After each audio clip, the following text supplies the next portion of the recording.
তোমরা সবাই কেমন আছো? আশা করি তোমরা সবাই ভালো আছো। প্রিয়াঙ্কা লাইফস্টাইলে তোমাদের সবাইকে ওয়েলকাম জানাই। দেখো, আমরা সিকিম গেছিলাম, খুব আমরা এনজয় করেছি, খুবই ভালো লেগেছে।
এর আগেরটা হয়েছে তো।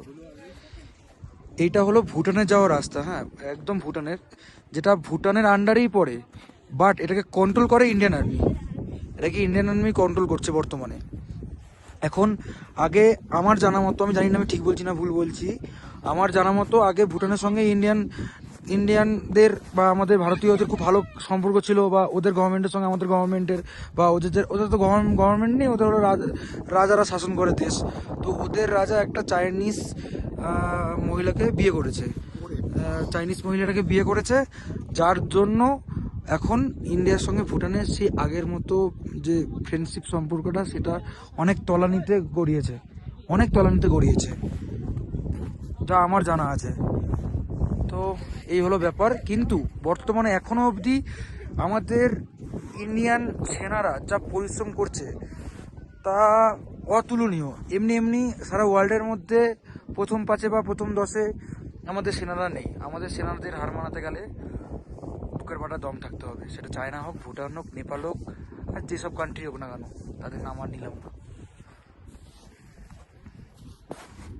এই যে সুমন, ও একদম জমে গেছে এখানে। জাস্ট মানে ওয়েদারটা, মানে আমি মুখে বলতেই পারবো না। দেখো, আমি আরেকখানা কথা আমি ড্রাইভারের মুখ থেকে শুনলাম যে এই জায়গাটাতে আগে ইন্ডিয়ানদের বা কোনো ট্যুরিস্টদের ঢুকতে দেওয়া হতো না। এইখানটাতে আগে কোনো ট্যুরিস্টদের ঢুকতে দেওয়া হতো না। কিছুদিন আগে মানে উনি উনি ওনার কথা মতো, আমি ঠিক বলতে পারবো না কারণ আমি এই সম্বন্ধে জানি না, পরে আমি সেটা নিয়ে রিসার্চ করে আমি দেখবো যে এর ঘটনাটা কেমন, কী ঘটনা, কী বৃত্তান্ত। যাই হোক, ড্রাইভার যেটা বললো, যেহেতু ওনারা এখানকার লোকাল, ওনারা হয়তো একটু ভালো জানতে পারে, কারণ লোকাল মানুষরাই সবচেয়ে ভালো জানে, লোকাল মানুষদের মতো কেউ জানে না। অনেক খবরে, অনেক স্টোরিতে অনেক গল্প আসবে, অনেক কিছু হবে, কিন্তু লোকাল মানুষরা যা বলবে সেটা হলো অরিজিনাল, কারণ তারা এখানে দেখে প্রত্যক্ষ দৃষ্টিতে দেখছে, প্রত্যক্ষ দৃষ্টিতে তারা দেখছে। তো কিছুদিন আগে বলছে যে ইন্ডিয়ার সঙ্গে চায়নার চুক্তি হয়েছে, চুক্তি হওয়ার পরে এখানটায় ট্যুরিস্টদের এখন আসতে দেয়, মানে এলিফ্যান্ট লেক দেখতে দেয়, তারপর হলো এই রাস্তা দিয়ে কিছু আগাতে দেয়। জানি না তোমরা বুঝতে পারছো নাকি, হালকা হালকা বৃষ্টি পড়ছে। আমি এখানে ড্রাইভার আমাদের বললো যেখানে তুষারপাত হওয়ারও সম্ভাবনা আছে, তো ওয়েদারটা দেখতে পাচ্ছ, মানে আমি মুখে বোঝাতে পারবো না। আমি আমি এইটুকুনি একটা কথা বলতে চাই যে জিরো পয়েন্টের রাস্তার ভিউটা নয়, 0 পয়েন্টের ভিউর থেকে অনেক অনেক গুণে বেশি ভালো এই জায়গাটা, অন্তত আমাদের ইন্ডিয়ার শেষ ভিলেজ আমাদের ইন্ডিয়ার, এটাই হলো আমাদের শেষ ভিলেজ। এই দেখতে পাচ্ছ যে এটা হলো আমাদের ইন্ডিয়ার শেষ ভিলেজ। এখান থেকে আমরা ঘুরে আসলাম, ঘুরে কিছুটা উপরে এসেছি আমরা। এগুলো সব আর্মি বেস ক্যাম্প, এগুলো সবই আর্মি বেস ক্যাম্প, সব আর্মি বেস ক্যাম্প। তাহলে তোমরা একটা কথা চিন্তা করো যে আমাদের ভারতীয় সেনারা কি পরিমাণে নিজের জীবনকে ঝুঁকি রেখে আজকে শুধুমাত্র আমাদের জন্য এই ঠান্ডা জায়গা, কখন এসে দুশ্মন দেশ এসে অ্যাটাক করে, কখন কি করে কেউ বলতে পারবে না, কেউ বলতে পারবে না। তো জয় হিন্দ, জয় ভারত, জয় ইন্ডিয়ান সেনা।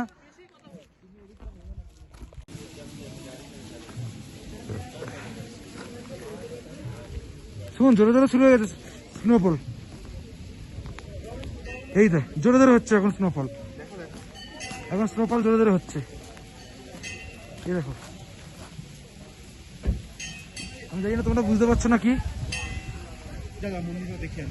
হ্যাঁ হ্যাঁ, মন্দিরে উঠবো তো, এখন দাঁড়াই নিচে যাবো কত, এরকম স্নোফল অনেক পড়ছে, অনেক নিচে দেখা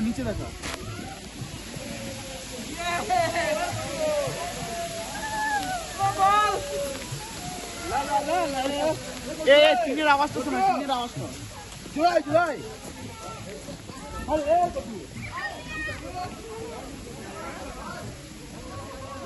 এবার দেখো,